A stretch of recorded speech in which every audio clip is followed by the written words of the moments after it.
আসসালামাইকুম। আজকে বানাবো চিকেন মিনি বার্গার।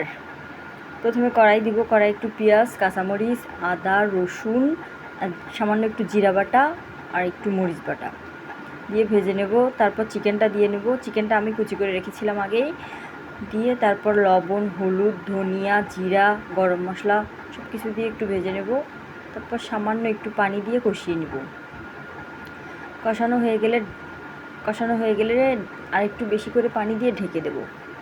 তারপর ঢাকনা তুলে একটু ভাজা ভাজা করে নেব সুন্দর করে।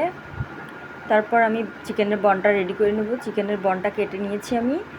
তারপর একটু চিকেনটা ভাজা ভাজা করেছিলাম, আর এই যে সালাদ কেটে নিয়েছি, শসা, টমেটো আর পেঁয়াজ, কাঁচা পেঁয়াজ, আর ওই তো মেয়োনিজটা আমি বানাইছিলাম।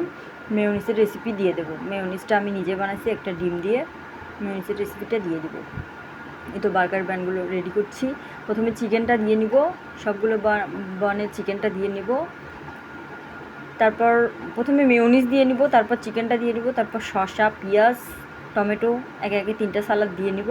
আমার কাছে আর কোনো সালাদ ছিল না, লেটুস পাতা থাকলে দেওয়া যায়, লেটুস পাতা আমার কাছে ছিল না। আমি এসব দিয়ে একটু তৈরি করে নেব। এই বার্গারটা একদম ছোট, একজনই অনায়াসে 3-4টা খাওয়া যাবে। বার্গারটা অনেক মজা ছিল। আমার হাজব্যান্ড 3-4টা খেয়েছে, সে খুব মজা বলেছে। তার কাছে কোনো কিছু মজা লাগে না, তবুও এই খাবারটা তার কাছে নাকি